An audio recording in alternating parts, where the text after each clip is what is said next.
Welcome to This Explainer. Today, we're exploring a genuinely fascinating academic study titled Narrative and Meaning in Surah Yūsuf, a critical hermeneutic analysis.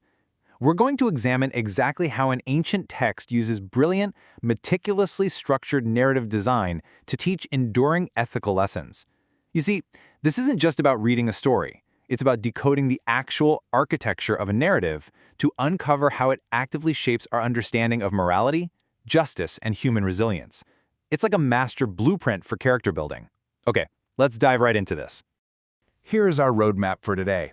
First, the best of stories. Second, dreams and false proofs. Third, trials, evidence, and justice. Fourth, grief, hope, and healing. And we'll wrap up with the power of narrative. All right, Section 1, the best of stories. Let's set the hermeneutic stage. Surah Yūsuf opens with a remarkably bold claim right out of the gate. It states, "We relate to you the best account." This opening verse is a massive signal to the reader that what follows isn't just casual entertainment. That phrase, the best account, sets a really high standard for the chapter's teaching function. It's essentially a meticulously crafted masterclass in teaching morality, letting us know that the core meaning is actually embedded directly into the structural placement of the events themselves.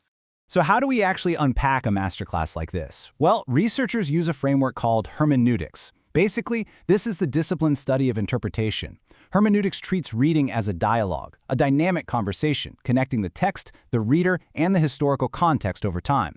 Having this framework helps us decode how plot points, symbols, and metaphors aren't just decorative fluff, they are the actual engines driving our ethical understanding forward. Now, this is where it gets really interesting, because this methodology bridges two rich worlds of scholarship. On one side, you have classical tafsir, which is incredibly deep when it comes to philology, verse-by-verse analysis, and early historical context. Then on the other side, you have modern studies, which tend to zoom out and look at whole story coherence, narrative design, and character arcs. By fusing these two approaches together, honoring that classical linguistic precision while bringing in holistic literary theory, researchers are able to reveal a perfectly unified, cohesive moral framework spanning the entire chapter. To see this methodology in action, we really need to follow the protagonist's journey chronologically. We'll be moving from the initial dream, down into the severe constraint of the well, further down into the prison, eventually rising up to authority, and finally reaching a deeply profound reconciliation. Moving right along to Section 2, Dreams and False Proofs. This is where the seeds of conflict are planted. The narrative kicks off with a pretty spectacular vision and the absolutely devastating consequences of human envy within a family. Yūsuf dreams of 11 stars, the sun, and the moon bowing down to him. This initial dream acts as our narrative seed. It introduces a vital recurring concept called ta'weed, which is the skill of unfolding or interpreting signs over time. Hermeneutically speaking, the meaning here isn't instant. The text deliberately teaches delayed recognition, setting up a massive promise that's going to take a whole lifetime to finally resolve.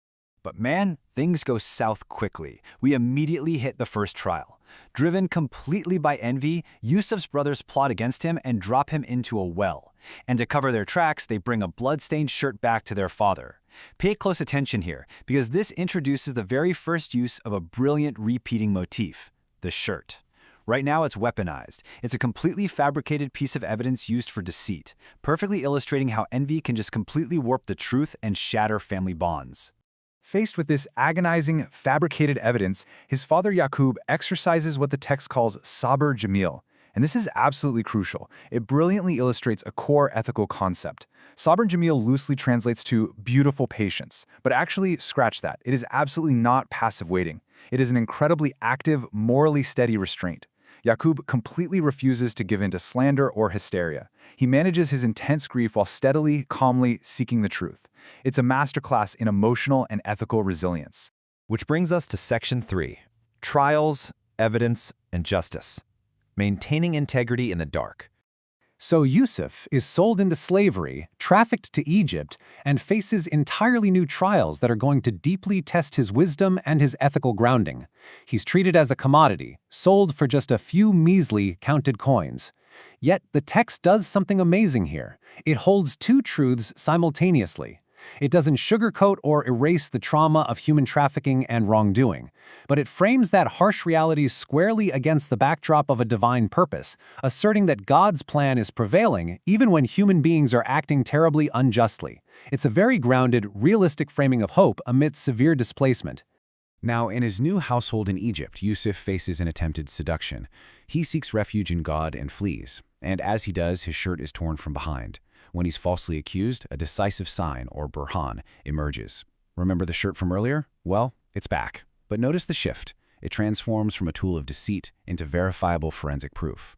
Because it's torn from the back, it proves he was the one running away, effectively exonerating him through reasoned, material evidence rather than just relying on hearsay or rumor. Despite that hard evidence proving his innocence, social and political pressure land him in prison anyway. But look at how he utilizes this space of immense constraint. He uses it for moral teaching, sharing monotheism with his fellow prisoners. Years later, he successfully interprets the king's dream about an impending famine. His innate ability to unfold signs, that tat wheel we talked about, has now matured into actual public policy. He's appointed to manage Egypt's food security. And importantly, it's not out of some ruthless ambition for power, but strictly based on his demonstrated trust and deep knowledge. All right, moving to Section 4, Grief, Hope, and Healing. The narrative arc begins to close. Fast forward decades later. That very famine forces Yūsuf's brothers to travel to Egypt seeking food, which sets the stage for a profound test of justice. Completely unrecognized by his brothers, Yūsuf devises a test involving a royal cup placed in his youngest brother's sack. Now, notice the legal mechanics happening here. Yūsuf meticulously applies a legal rule from his brother's own tradition to legitimately retain his sibling. This isn't arbitrary revenge, it's not petty trickery, it is procedural justice. The narrative absolutely insists on due process, showing us that the ends do not justify the means unless the means themselves are just. Meanwhile, back home, the loss of yet another son severely compounds Yaqub's already heavy grief. He cries out in sorrow, but he anchors his family with a very specific command: do not despair of the mercy of Allah. What's beautiful here is that the text completely legitimizes deep, honest grief. It never shames sorrow, but at the same time, it insists that having hope is an absolute moral duty. Hope in this context isn't just a fleeting happy mood. It is an active, deliberate stance linked to continued effort and a flat-out refusal to let the family fracture it beyond repair. And then we hit the climax. Yūsuf finally reveals his true identity. He currently holds total, absolute power over the very brothers who threw him in a well all those years ago. Yet what does he do? He chooses prophetic pardon, telling them no blame on you today. He then sends his shirt back to his father. And here's the stunning, final evolution of our motif. Cast over Yaqub's face, the shirt miraculously restores his sight. We've watched this single object move from a bloody prop of deceit to torn forensic proof to a beautiful symbol of ultimate grace and healing. Finally, Section 5, The Power of Narrative, Finding Meaning in the Structure Itself. Having traced the entire plot, we can step back now and look at the blueprint. How does the architecture of this story deliver such a heavy theological payload? Well, we see this structural genius in the text's highly deliberate lexical choices. These Arabic terms are not just abstract dictionary concepts. They are active, lived-out virtues demonstrated dynamically scene by scene. Sabr is that act of steadiness we saw in Yaqub. Taqwa is Yūsuf's incredible restraint when handed power. Ihsan is his excellence in public governance, and Burhan is the decisive physical proof of the torn shirt. The ethics are literally baked right into the vocabulary of the action. And this just perfectly illustrates the researcher's core thesis. We find meaning through coherence. Just track that shirt motif one more time. First, it's used for deceit with fake blood. Second, it's used as definitive proof when torn from behind. Third, it becomes a literal vehicle for grace when it restores a father's sight. The masterful threading of this single object builds an incredibly compelling, logical argument across decades of the protagonist's life. In a very real way, the structure is the message. The entire narrative concludes with this deeply moving prayer. That childhood dream from the very beginning is finally fulfilled as his family bows in respect. But Yūsuf doesn't gloat. There's no "I told you so." Instead, he prays with immense humility, fully acknowledging that all his knowledge and authority are simply gifts. He models exactly how a person should ethically handle massive success, by crediting a higher power, remaining totally humble, and keeping your eyes set on a righteous end. It's just a perfect close to the narrative arc. So, bringing it all together, this critical reading of Surah Yūsuf leaves us with a really profound provocation. The stories we choose to analyze, to remember, and to retell, they don't just entertain us on a surface level. They actively forge our own ethical identities. By uncovering the intricate mechanics of patience, evidence, and grace embedded in this ancient text, we have to ask ourselves, how are the narratives you internalize shaping your own capacity for justice and forgiveness when you inevitably face profound adversity? Thank you so much for joining me on this explainer. Keep seeking out those structural truths, and I will see you next time.